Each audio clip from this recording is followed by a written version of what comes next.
তারা আমাদের কথায় কথায় ডিব্বা বলে সম্বোধন করে। আমরা এটা মনে করি তারা মেধাবী হলেও তারা বিবেকবান না, তারা বুদ্ধিমান না। আমাদের আজকের মূল দাবি যেগুলো হচ্ছে, সেটা প্রথমটা হচ্ছে যে আমাদেরকে প্রকাশ্যে বিএসসি ইঞ্জিনিয়াররা গুলি করে হত্যার হুমকি দিয়েছে, তাদের যারা আমাদের এই হুমকিগুলো দিয়েছে তাদের যেন দ্রুত গ্রেপ্তার করা হয় এবং তাদের দৃষ্টান্তমূলক শাস্তি দেওয়া হয়।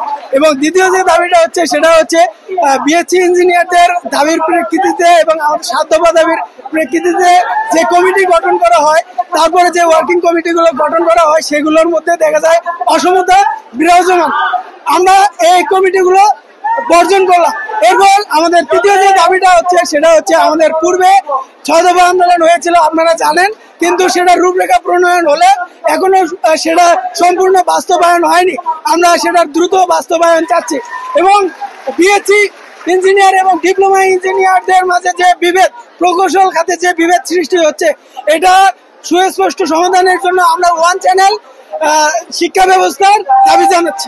আমরা এটা মনে করি তারা মেধাবী হলেও তারা বিবেকবান না, তারা বুদ্ধিমান না। তারা যদি আসলেই বুদ্ধিমান হতো, তারা যদি মেধাবী হয়ে বিবেকের পরিচয় দিত, বিবেকবানের পরিচয় দিত, তাহলে নিশ্চয় তারা এভাবে কথা বলতো না। তারা আমাদের এভাবে প্রতিপন্ন করতেছে, তাহলে আমরা মনে করি তাদের সঠিক শিক্ষার অভাব আছে। তারা শিক্ষিত হলেও, মেধাবী হলেও তারা মূর্খের মতো আচরণ করতেছে, তারা তাদের মেধার সঠিক পরিচয় দিচ্ছে না। তারা আমাদের কথায় কথায় ডিব্বা বলে সম্বোধন করে, কিন্তু আসলে তাদের এটা অধিকার নাই যে তারা নিজেরা এত ভালো ভার্সিটিতে পড়ে এত ভালো একটা জায়গায় পড়তেছে, কিন্তু এই জন্য অন্য কাউকে ছোট করবে।